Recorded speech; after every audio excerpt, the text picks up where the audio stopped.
Mau hidup sehat tapi bingung sama berita kesehatan yang banyak hoax ya? Cari tahu jawabannya hanya di YouTube channel Total Health. Jangan lupa subscribe dan nyalakan lonceng notifikasinya.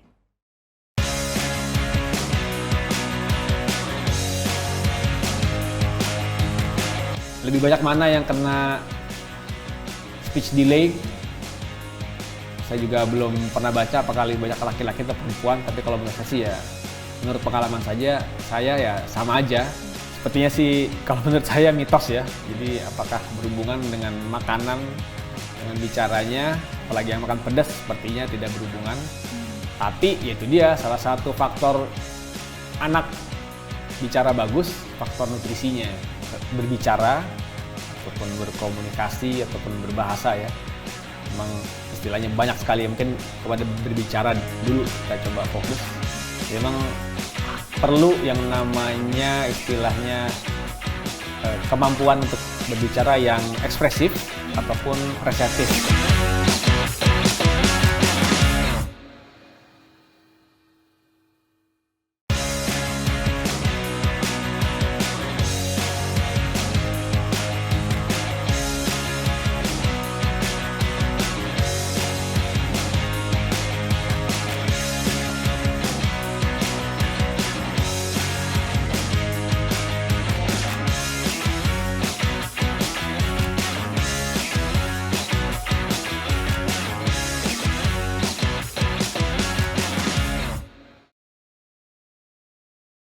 Shalom, salam hidup sehat.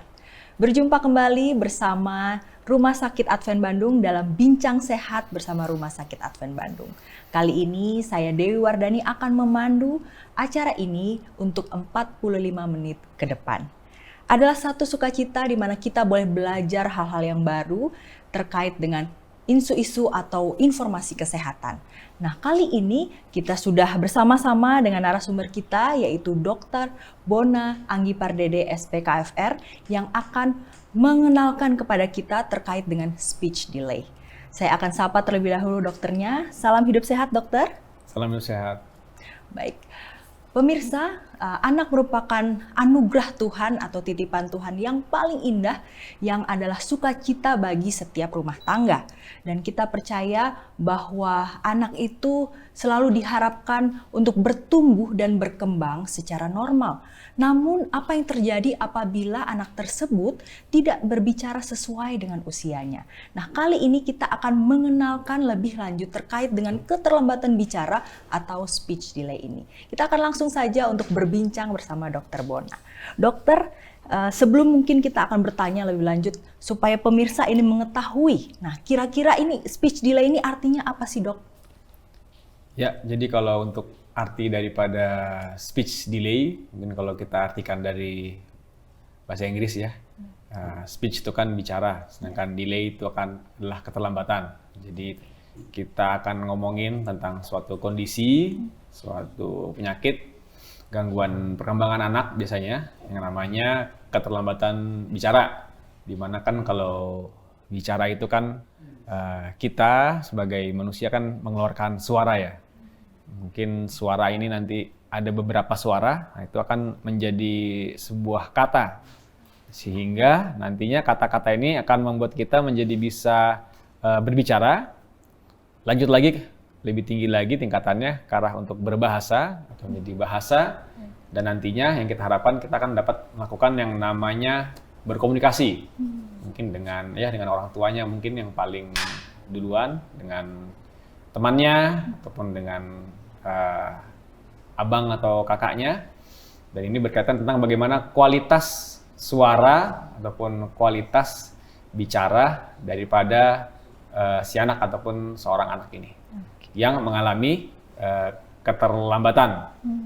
Jadi ya tidak sesuai dengan kondisi yang diharapkan dan juga dibandingkan biasanya dengan anak-anak yang di sekitarnya. Kira-kira seperti itu. Baik, dokter. Apakah ini termasuk kepada gagal perkembangan untuk seorang anak, dokter, kira-kira? Jadi kalau bicara tentang perkembangan, jadi istilah daripada pertumbuhan dan perkembangan anak. Jadi kalau bertumbuh itu semakin besar, anaknya semakin tinggi, semakin kuat gitu ya, otot-ototnya, fungsi paru dan juga fungsi jantungnya. Dan untuk perkembangan, nah biasanya nih yang termasuk adalah salah satunya yaitu kemampuan untuk berbicara. Jadi perkembangan anak di mana si anak akan semakin pintar, semakin fungsinya semakin sempurna dan terus berkembang. Ada step-step yang harus dilewati oleh si anak itu sendiri. Oke, baik. Terima kasih banyak dokter. Kemudian apa sih sebenarnya penyebab dari keterlambatan atau speech delay ini dokter? Penyebab daripada speech delay ada berbagai macam yang terjadi di keluarga ataupun di masyarakat. Mungkin yang paling sekarang ngetren memang kurangnya stimulasi ya. Itu misalnya si anak mungkin orang tuanya ataupun bekerja ataupun di rumah tidak ada teman, jadi tidak ada stimulasi. Lalu biasanya si anak mendapatkan terpapar dengan gadget. Itu juga lagi banyak sekali pasien-pasien dengan speech delay. Lalu gangguan organik, misalnya saja bibir sumbing ataupun lidahnya pendek ataupun tangtai, atau yang paling sering juga adalah gangguan pendengaran ya, karena kan kalau kita untuk bicara memang kita harus bisa mendengar dulu ya, mungkin di telinganya bermasalah, apakah si anak ini ya tuli ataupun ada gangguan infeksi yang kronis yang menahun sehingga fungsi pendengarannya terganggu.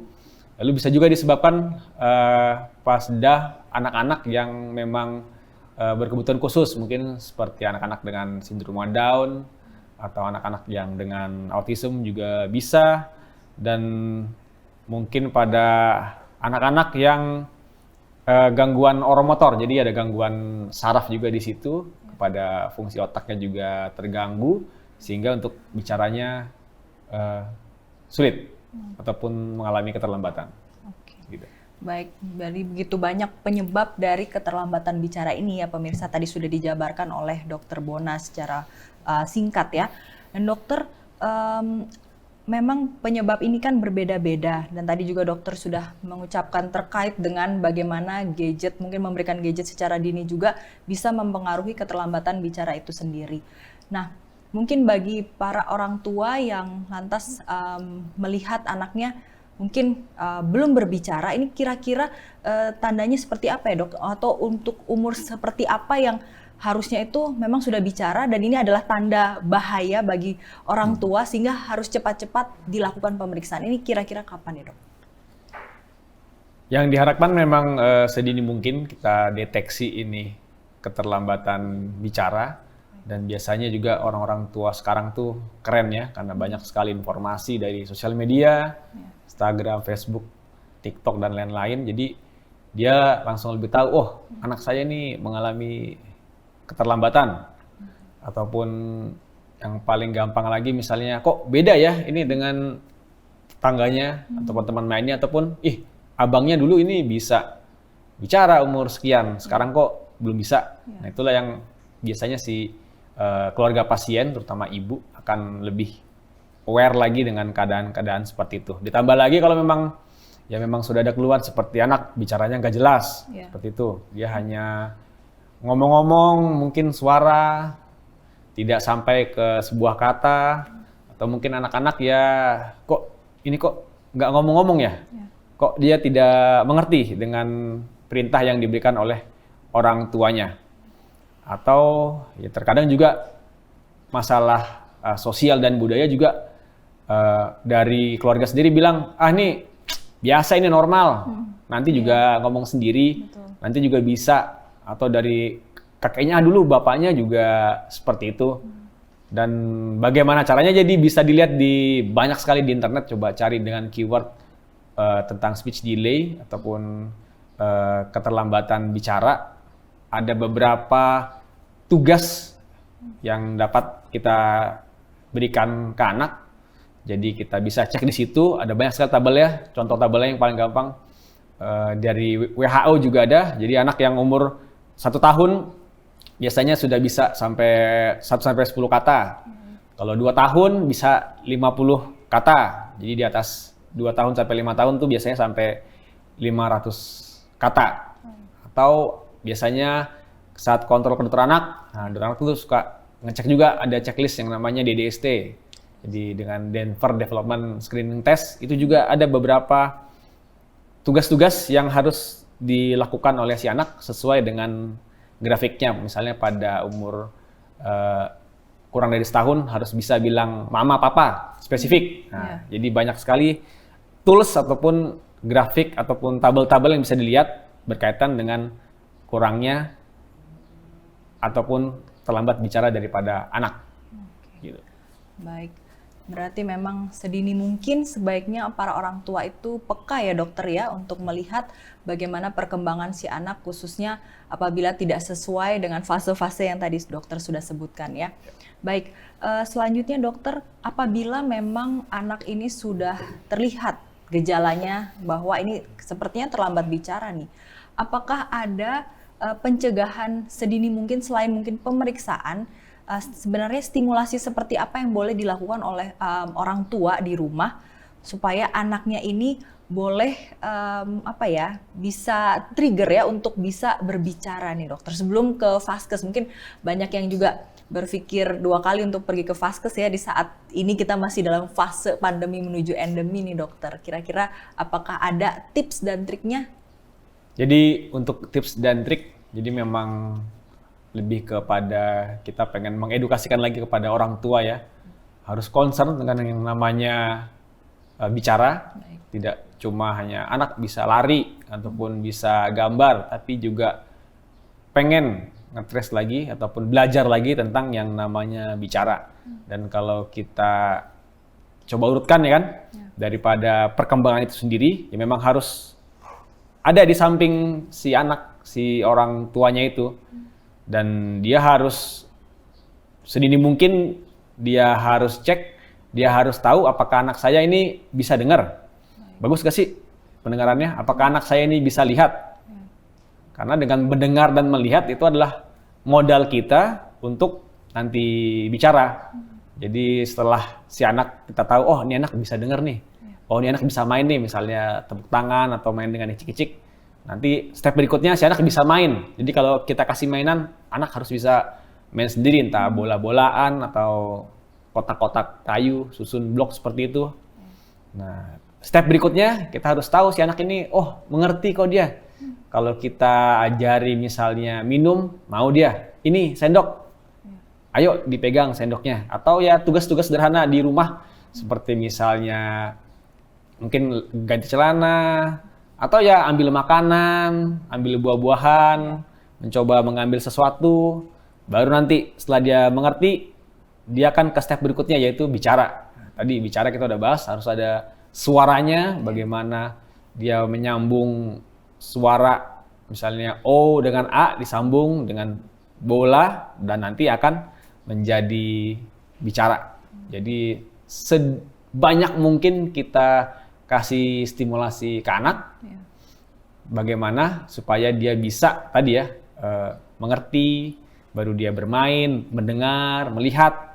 Atau yang paling gampang pada orang tua sebenarnya kan ya tebak-tebakan anggota tubuh, misalnya mana telinga, atau enggak si orang tua tebak ini apa ya, ini apanya mama, oh itu telinga, oh ini hidung. Itu yang paling mudah ya, karena itu kan nempel di badan kita. Mungkin berikutnya bisa kita stimulasi dengan warna, itu juga mudah sekali. Atau yang ada di sekitar rumah, yang dilihat di sekitar rumah, apakah ada binatang kah, ada kucing kah, ataupun ada buah-buahan, pisang, apel, dan segala macam. Dan itu tadi ya, sebanyak mungkin kita stimulasi, kita berikan sensor yang baik kepada si anak, dan jangan lupa, jangan sampai gadget-gadget screen time ini mengganggu hal-hal yang kita bisa fokuskan, terutama untuk kebutuhan bicaranya anak. Oke, baik, ini menarik sekali ya dokter ya, luar biasa sekali. Apalagi ini terkait dengan gadget tadi ini dokter sudah ulang-ulangi nih pemirsa. Jadi rupanya efeknya itu begitu buruk sehingga ini juga bisa menjadi salah satu faktor yang bisa menyebabkan keterlambatan bicara dari buah hati kita. Baiklah, sebelum kita nanti lanjut lagi ya dokter ya, kita akan terlebih dahulu untuk melihat cuplikan berikut.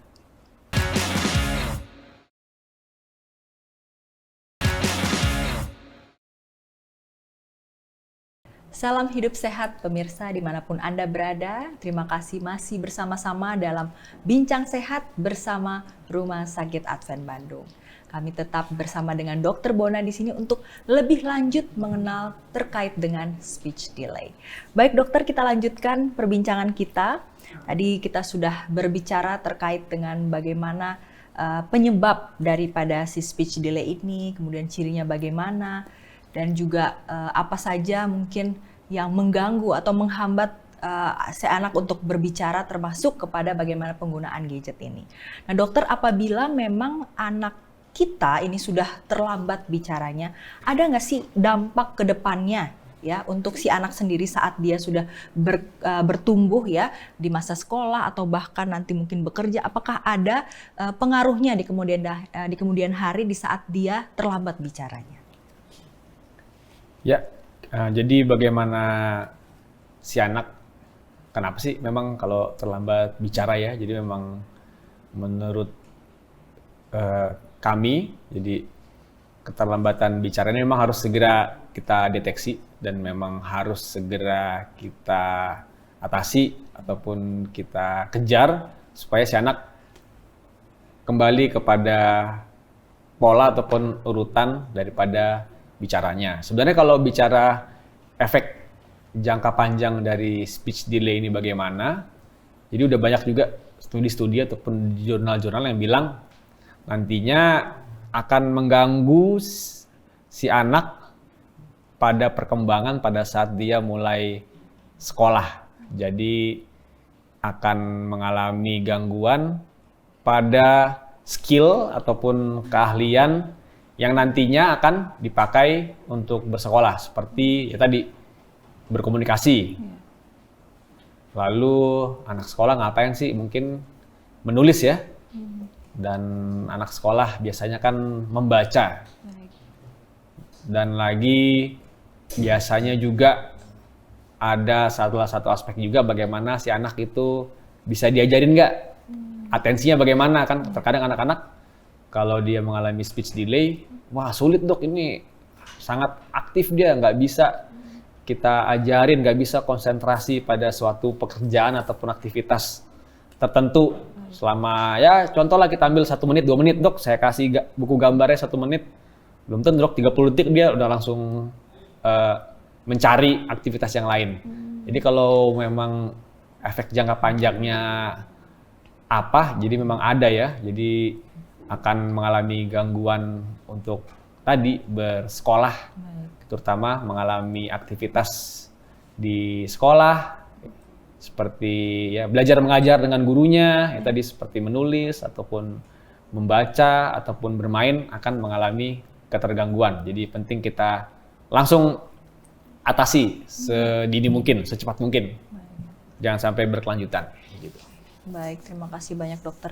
Rupanya memang ada dampaknya ya di kemudian hari. Jadi pemirsa untuk selalu diulang-ulangi bahwa penting untuk mendeteksi dini keterlambatan bicara ini pada anak Anda atau buah hati Anda.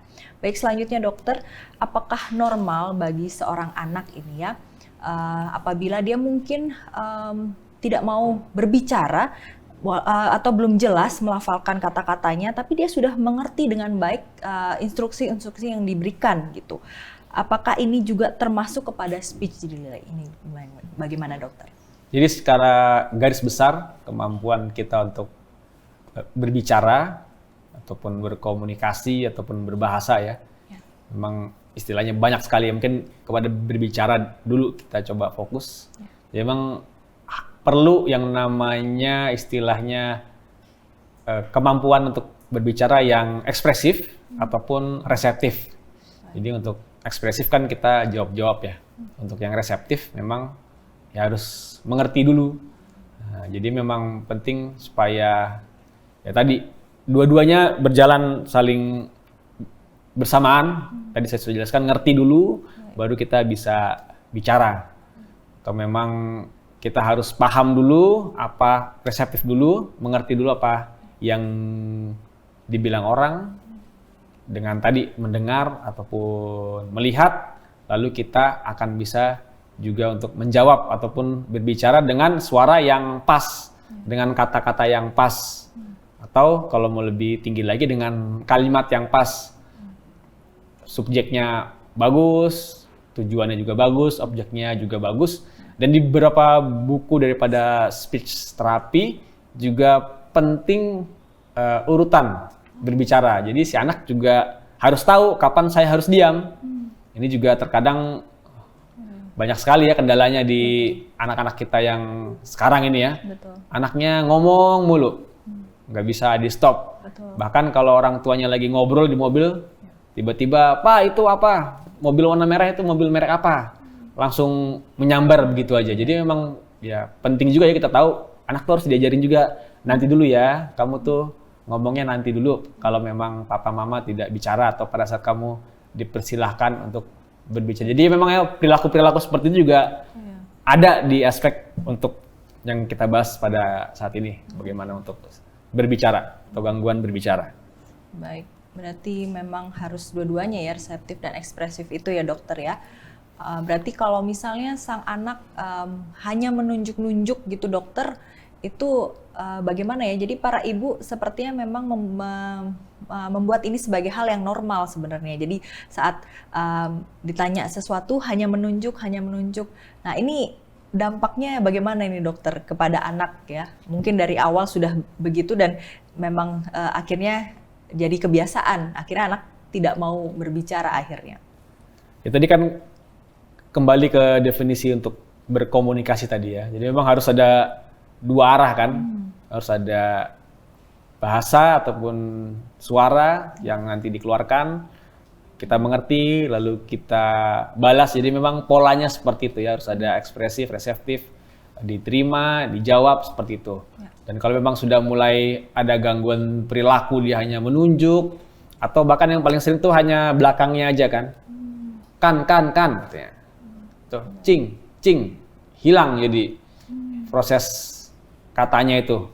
Jadi memang ada lagi istilah yang lebih ribet lagi, entah semantik atau pragmatik atau frase seperti itu. Jadi bagaimana ya tadi suara tadi akan membentuk sebuah bahasa ataupun kata-kata kan. Biasanya ya tadi ku sama cing ditambahkan kucing. Nanti kalau dia hanya tunjuk-tunjuk, biasanya dia gampang-gampang kan dia hanya bilang ya itu ujung-ujungnya num, katanya num, makan. Jadi bingung dan nggak pas ya. Jadi memang harus penting sekali kita mengajari step-step yang betul pas untuk anak ini dan cocok untuk anak ini, karena kan memang stepnya juga susah, antara suara menjadi sebuah kata, kata menjadi kalimat, dan kalimat itu pun juga harus bisa dimengerti kan dengan orang lain. Betul yang namanya tadi ya komunikasi. Jadi kalau ada perilaku seperti itu ya harusnya dilarang, harusnya diubah sih oleh mungkin yang di rumah, entah orang tuanya ataupun caregiver-nya yang ngajarin. Karena nanti kalau udah masuk sekolah, saya rasa juga sudah tidak bagus lagi, kan lebih sulit lagi untuk diubah. Seperti itu. Kalau begitu dokter, bagaimana dengan kita yang mengajarkan ya, maksudnya sebagai orang tua juga, apakah disarankan untuk menggunakan bahasa-bahasa bayi ini dokter? Kan biasanya suka dicadel-cadelkan atau kita mengikuti bagaimana si bayi atau balita itu berbicara. Ini sebenarnya baik nggak sih dok gitu untuk bagaimana nanti akhirnya mereka merangkaikan kata-kata itu sendiri atau bahkan mungkin mereka malah berpikir itu kata yang benar gitu. Bagaimana ini dok? Jadi memang ya unik ya, karena memang menarik. Itu juga membuat kita jadi lebih nyaman ya dengan bayi, karena ya mungkin ada sedikit aspek lucu ataupun nyaman dok seperti ini. Ya dikembalikan lagi sih kepada orang tuanya ya. Tadi seperti saya coba ulangi tadi step-stepnya tadi. Ya kalau memang pas di umur segitu diajarin bahasanya ya silahkan saja menurut saya. Kalau tadi saya boleh kasih lagi step-stepnya. Jadi 0 sampai 3 bulan itu biasanya cuma cooing atau cuma oh seperti itu. Ya silakan aja. Pada usia 0 sampai 3 bulan ya suaranya oh aja. Pada usia 3-6 bulan mungkin seperti babbling. Ya. Ber seperti itu ya silakan si ibu ajarin aja. Sampai 6 bulan babbling.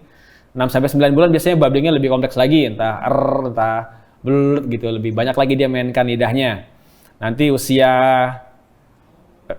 12 ataupun setahun sampai 2 tahun akan mulai masuk kepada kata-kata, 1-10 kata-kata. Jadi kalau sudah masuk kepada kata-kata ya jangan lagi kita ajarin yang sudah lewat kan. Jangan lagi kita ajarin ataupun babbling seperti itu, ya itu udah lewat. Nanti di usia 2 tahun lebih naik lagi 50 kata, dan itu betul-betul harus dicatat sama orang tuanya. Kalau memang dia sangat concern ya. Dan harus pas, ini mama, ini papa, ini kucing. Jangan lagi diajarin yang kata-kata yang udah lewat. Jadi ntar memang sangat jarang juga sih mengalami namanya kemunduran bahasa. Memang itu juga jarang terjadi sih, kecuali memang ada sakit yang sangat berat. Tapi diharapkan ya jangan sampai lah, kan kita pengen tadi perkembangan kan itu naik terus grafiknya sesuai dengan tabel yang ada, dan kita mau sampai ke ujungnya lebih banyak lagi untuk berbahasanya ataupun bicaranya. Baik, terima kasih banyak dokter. Terkait dengan gangguan-gangguan dari si speech delay ini ya dokter, apakah termasuk kepada speech delay ini dokter? Yang tadi saya sudah sebutkan, misalnya anak itu cadel, tidak bisa berbicara atau menggunakan huruf R, atau gagap, bahkan gagap ini apakah termasuk ke dalam gangguan-gangguan dari keterlambatan bicara itu sendiri dokter?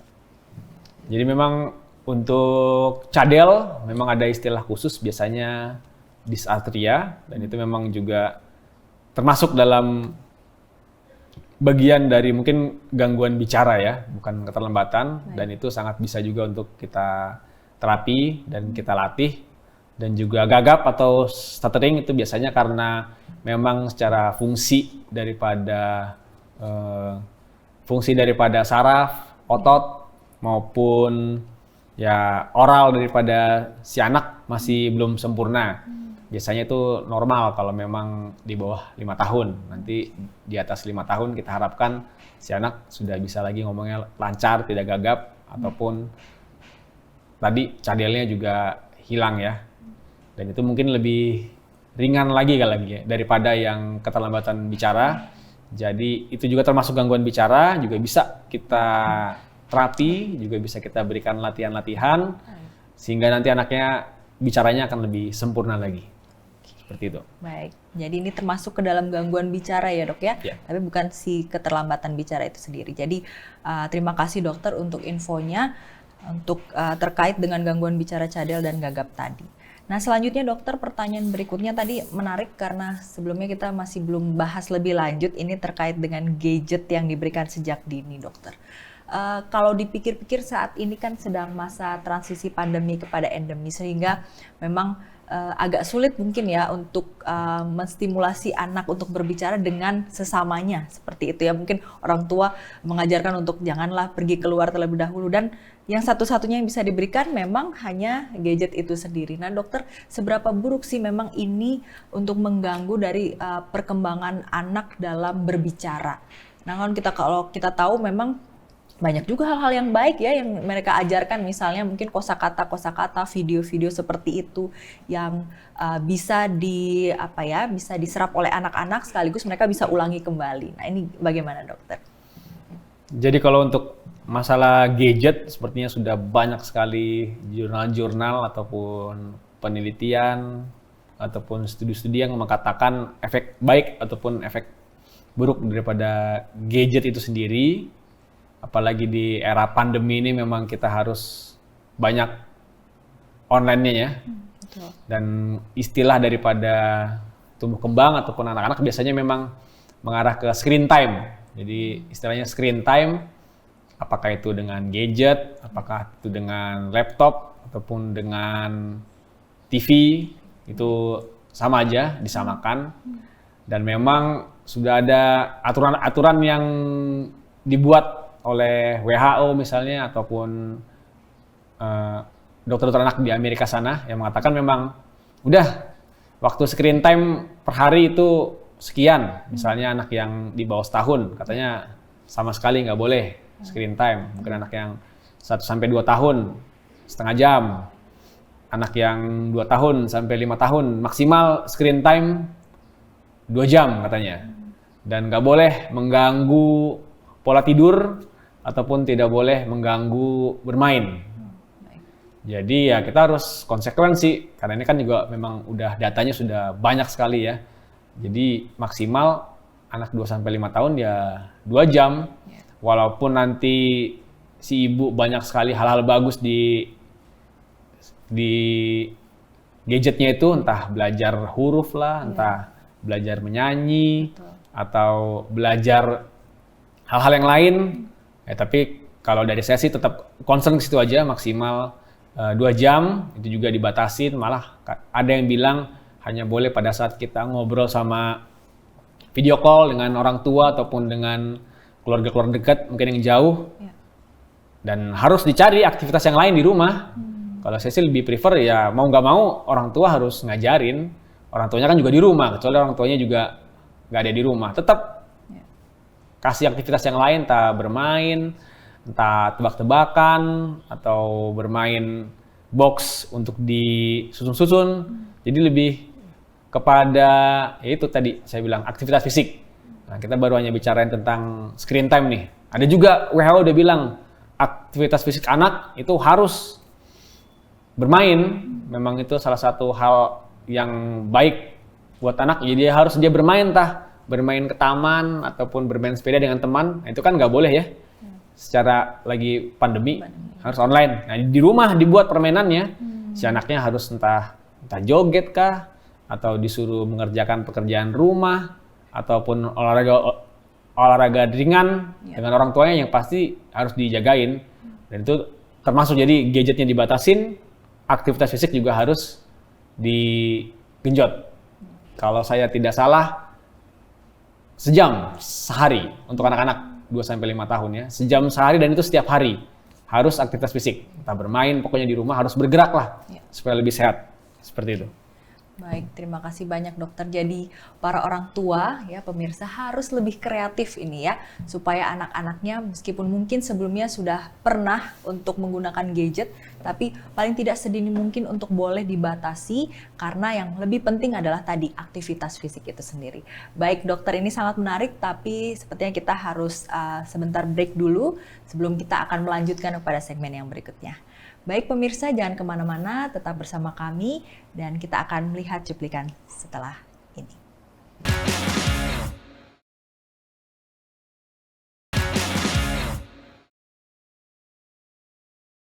Shalom, salam hidup sehat.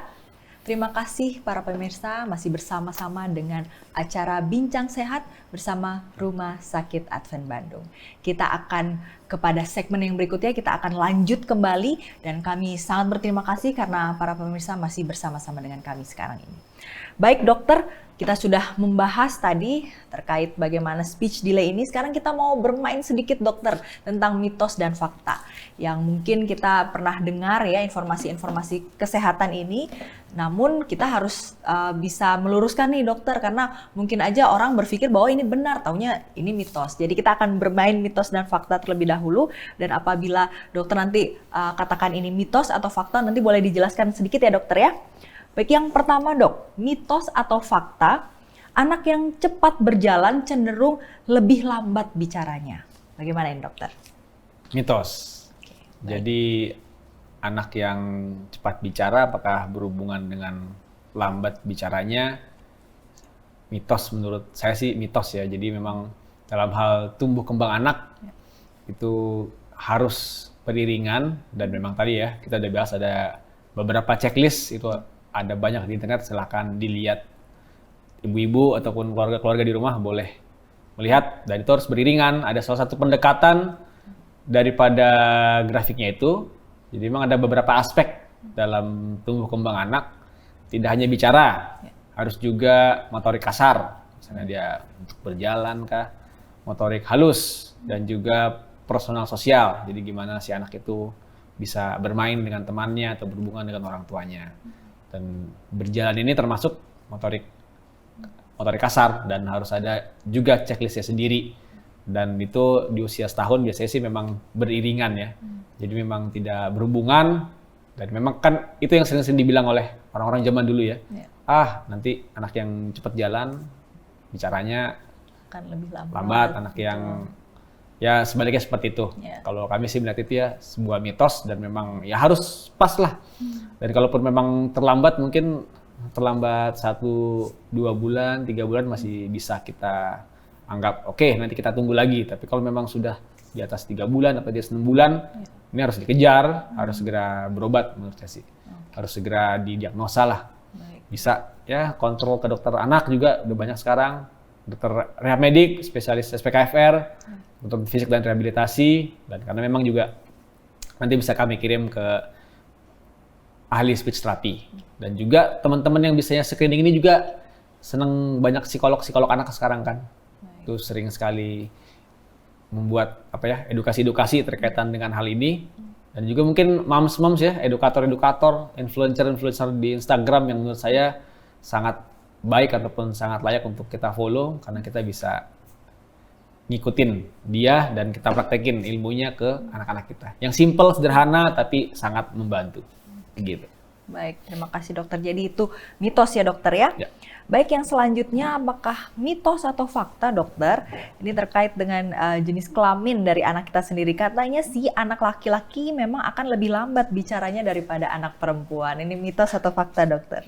Jadi untuk tumbuh kembang anak yang untuk tadi ya screening untuk bicara memang belum dibedakan itu antara anak cowok dan anak perempuan.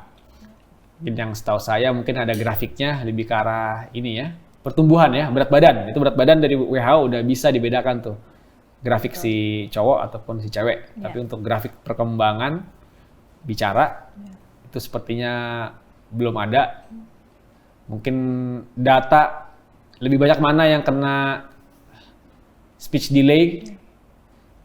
Saya juga belum pernah baca apakah lebih banyak laki-laki atau perempuan, tapi kalau menurut saya sih ya, menurut pengalaman saya ya sama aja. Nggak pengaruh mau perempuan, mau laki-laki. Ya tadi kan sudah kita bicara ada banyak sekali faktor, terutama tidak distimulasi tadi ya, lebih kepada faktor resiko yang tadi saya sudah bilang. Untuk gender, sepertinya tidak ada hubungan, mitos juga. Baik, berarti itu mitos ya dok ya. Baik, berikutnya dokter, anak yang bisa berbicara lebih dari satu bahasa atau bilingual biasanya cenderung akan lambat berbicaranya. Nah, ini mitos atau fakta dokter? Jadi memang bilingual ini juga sudah termasuk ke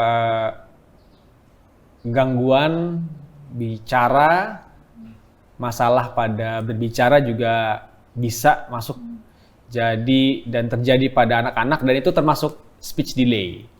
Nah, terkadang jadi tidak maksimal bahasa si anak itu sendiri karena dia akan mencampur-campur ya. Mungkin kita orang Indonesia, bahasa Indonesia sama bahasa Inggris biasanya yang paling sering karena terpapar YouTube bahasa Inggris, jadi bahasa Indonesianya tidak pas. Jadi kalau pertanyaannya apakah bilingual akan lambat bicara, memang salah satu risiko anak lambat bicara itu adalah bilingual.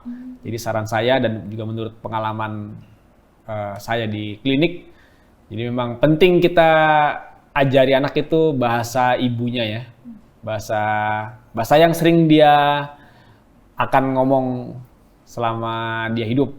Mungkin kalau kita ya bahasa Indonesia dulu. Penting dulu dia lulus ataupun fasih bahasa Indonesia, baru kita kasih bahasa-bahasa yang lain. Karena kalau memang bersamaan, nah itu dia jadinya ada istilah kondisinya jadi bingung bahasa. Jadi bingung nih, mau bahasa apa nih ngomong nih. Ini kalau kucing cat atau kucing nih, yellow kuning atau yellow. Dianya juga ya mungkin semakin banyak sensor stimulasi yang tidak pas seperti itu sehingga si anak ya bisa jadi bingung, bisa jadi nantinya lambat berbicara. Dan mungkin sedikit pengalaman, saya juga pernah dapat pasien, itu dia nonton kartun bahasanya bahasa Melayu dan akhirnya bisanya bahasa Melayu, padahal dia tinggal di Jawa, bukan bisa bahasa Jawa ataupun bahasa Indonesia, tapi bisanya bahasa Melayu. Menurut saya sih jadi ya unik ya. Apakah memang ya kalau semua nanti teman-temannya bahasa Melayu nggak apa-apa, tapi dia kan nanti harus Beda sekolah, sendiri nanti. harus bermain di lingkungan yang berbahasa Indonesia. Ya, jadi sarannya ya fokus dulu ke satu bahasa, Baik. harus konsisten orang-orang yang di rumah, keluarga, bapak, ibu, ayo. Walaupun nanti ya silahkan aja. Ada yang bilang nanti bilingual setelah umur 7 tahun, setelah umur 8 tahun, atau setelah umur 5 tahun. Saya sih nggak tahu juga yang pas kapan diajarin, misalnya udah bisa bahasa Indonesia, yang pas kapan diajarin bahasa Inggris.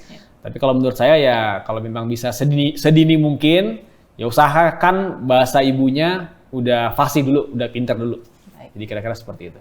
Baik, terima kasih banyak dokter, penjelasan yang sangat jelas ya untuk kita semua.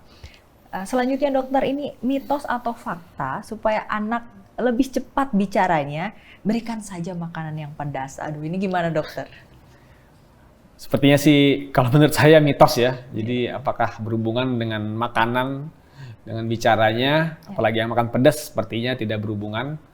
Tapi ya itu dia salah satu faktor anak bicara bagus, faktor nutrisinya. Baik. Harus bagus. Jadi banyak anak-anak dengan sakit kronis ya, misalnya ya malnutrisi ataupun ya kelaparan lah contohnya, mohon maaf. Seperti itu, ataupun dia terkena sakit yang memang berat ya.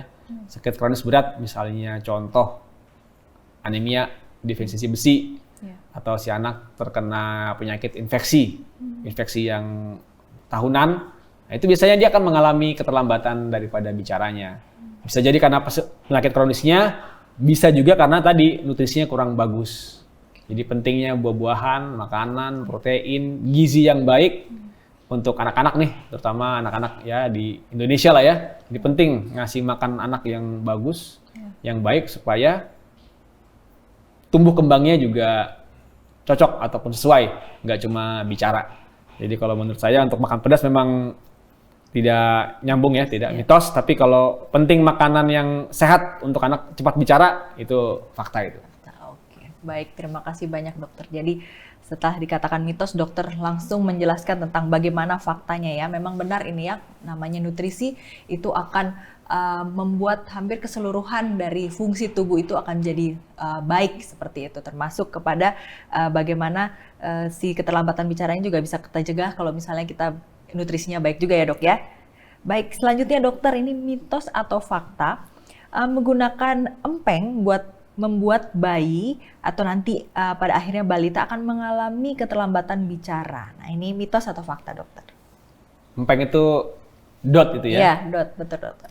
Jadi kalau untuk studi langsung apakah empeng membuat terlambat bicara, tadi saya coba googling, sepertinya belum ada, saya juga belum pernah dengar. Baik. Dan mungkin dari penggunaan empeng ini sendiri memang di beberapa jurnal juga tidak disarankan karena ya faktor higienis, kebersihan, nanti dia jatuh baru dipakai lagi, apakah bagaimana cara membersihkannya, baru itu kan ada bagian dalamnya juga, apakah memang bisa hanya dibersihkan dengan sabun ataupun dengan air hangat.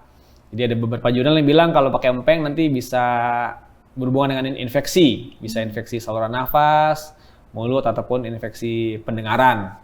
Nah, dikatakan kalau memang nanti, tadi kita udah bahas di awal juga, kalau ada infeksi telinga, anaknya nggak bisa dengar, nggak bisa ngerti dong, jadi dia akan berbicara.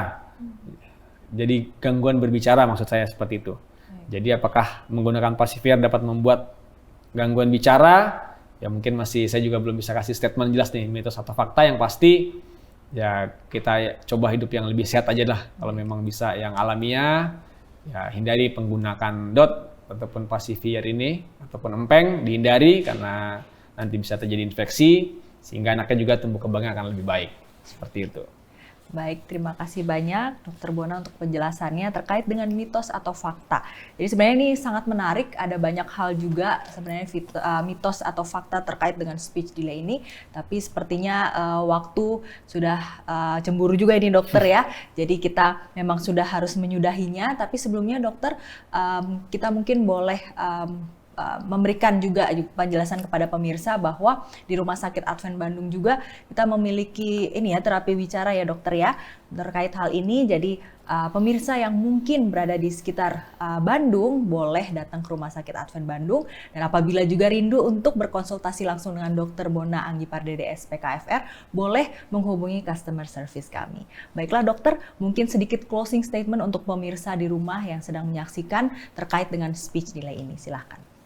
Baik, sebagai penutup, saya mau sarankan kepada orang-orang tua yang memiliki anak di rumah, yang sayang sama anaknya, tetap concern terhadap speech ataupun fungsi berbicara daripada si anak.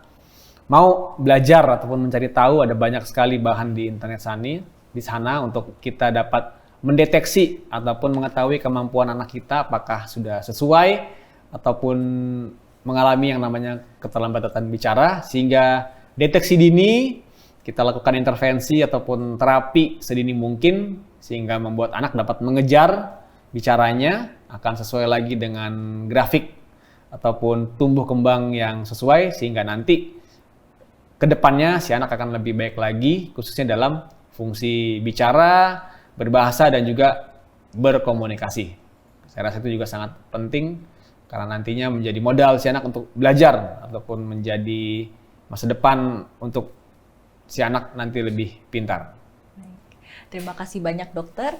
Baik pemirsa dimanapun Anda berada, kita tadi sudah berbincang terkait dengan speech delay ini. Kami harapkan bahwa hal yang telah kami bahas ini akan bermanfaat untuk Bapak Ibu, terutama untuk orang tua yang rindu agar anak-anaknya boleh bertumbuh dan berkembang secara baik. Baiklah, saya Dewi Wardani dari Bincang Sehat bersama Rumah Sakit Advent Bandung undur diri dan terima kasih. Salam hidup sehat.